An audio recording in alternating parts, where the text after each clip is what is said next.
প্রিয় দর্শক, যে যেখান থেকে আমাদের আজকের এই ভিডিওটি দেখতেছেন, সম্পূর্ণ ভিডিওটি দেখার চেষ্টা করবেন, ভিডিওটি না টেনে। তো আমাদের ভিডিওটি ভালো লাগলে লাইক কমেন্ট শেয়ার করে চ্যানেলটি সাবস্ক্রাইব করে পাশে থাকা বেল আইকনটি ক্লিক করে দিয়ে আমাদের পাশে থাকুন। সম্পূর্ণ ভিডিওটি দেখার চেষ্টা করুন। আমরা অডিও কলের মাধ্যমে আপুটির সাথে কথা বলে নিব। তো সরাসরি চলে যাবো আপুটির কাছে। আসসালামু আলাইকুম আপু। ওয়ালাইকুম আসসালাম। কেমন আছেন আপনি? এই তো ভাই, কেমন থাকবো, আল্লাহ রাখছে আর কি কোনো মতো। আচ্ছা, তো আপু আপনার নাম কি? আমার নাম মাহি আক্তার। মাহি আক্তার। মাহি, বুঝতে পেরেছি। তো প্রিয় দর্শক, আপনারা আমাদের সাথে থাকুন। আমরা অডিও কলের মাধ্যমে কিছু কথা কিছু গল্প করব। আপনারা সমস্ত গল্পটি বুঝে শুনে আপুটির কাছে ফোন করবেন। তো আপু, আপনি প্রতিবেদন কখনো করেছিলেন? না ভাই। হ্যাঁ মাহি আপু, আমি আপনাকে আরেকটা প্রশ্ন করব দর্শকের উদ্দেশ্য নিয়ে। কারণ প্রতিবেদনে যারা আসে তারা অনেক কষ্ট অভাব অটরণ নিয়ে আসে।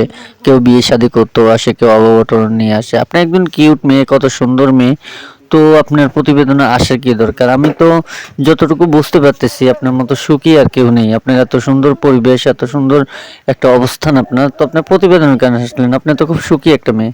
ভাই, কষ্ট কি এমন দেখলে বোঝা যায়? কষ্টটা হচ্ছে মানুষের মনের ভিতরে থাকে।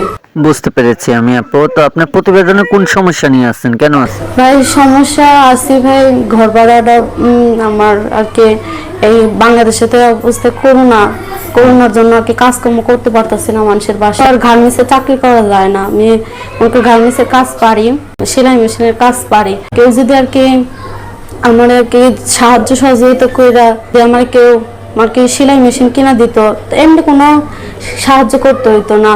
যদি আমার এইটুকু সাহায্য করতো তাহলে আমি নিজের কাজটা নিজেই কইরা খাইতে পারতাম। এইটুকু সাহায্য করলে আর কিছু হইতো না। আর কেউ যদি আমার মনের মানুষ হইতে চায় যে আমার কেউ নিজে কইরা পাশে থাকার চেষ্টা করে, তাহলে থাকতে পারে। আমি তারে বাইসা নেব নিজের জীবন।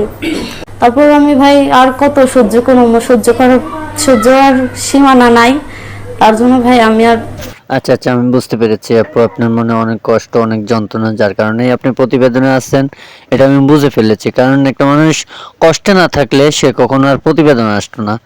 তো আপু, আসলে আপনার কথাগুলো অনেক দুঃখজনক কথা। একটা মানুষ এই পৃথিবীতে, এখন মানুষ এত অসহায়, এত নিরীহ মানুষ আছে, সেটা আসলে বোঝা বড় দায়। আপনার কথা শুনে বুঝতে পারলাম যে আসলেই পৃথিবীতে এমনও মানুষ আছে যারা একবেলা খেলে আরেক বেলা খেতেও পারে না ঠিক মতো। তো আপু, আপনি এখন যদি কেউ আপনাকে আপনার নাম্বারে ফোন দেয়, ফোন দিয়ে আপনার সাথে যোগাযোগ করে, এখন কি তাকে আপনি বিয়ে করে নেবেন? হ্যাঁ।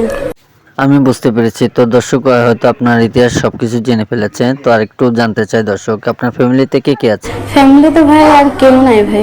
মা আমাকে ছোটবেলায় মারা গেছিল। ছোটবেলায় মারা গেছে। আমি ছোটবেলা থেকে আমার খালার বাসায় থাকতাম। তো ছোট থেকে আমার বাবা আর কি আমার যখন 5-6 বছর, তখন আমার খালার কাছে আমার ভরণ পোষণের টাকা পয়সা দিত। তারপরে উনিও বিয়ে শাদী করে চলে যায় বউ নিয়ে আরেক জায়গায়, কোনো খোঁজ খবর নাই আর খালার কাছে। আর আমি সেখানে তাদের বাসায় কাজকর্ম করতাম। তো টাকা পয়সা পাঠাইতো না কেউ, আর এমনি রাখতে চায় না কে কাউরে। কাজকর্ম করতাম, কইরা চলছে। তারপরে গার্মেন্টসে চাকরি করতাম। একটু যখন শিয়ানা হলাম, পড়াশোনা করছি 5 পর্যন্ত, কাজের পাশাপাশি পড়াশোনা করতে চাইছি এসে নিজেই করে। তারপরে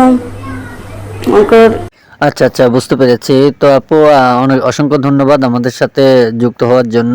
তো প্রিয় দর্শক, শুনতে পারলেন আপুটির কিছু কথা কিছু গল্প। অডিও কলের মাধ্যমে আপুটির সাথে যোগাযোগ করে যা জানতে পারলাম, যা বুঝতে পারলাম, সেটা আপনারাও শুনেছেন, জেনেছেন।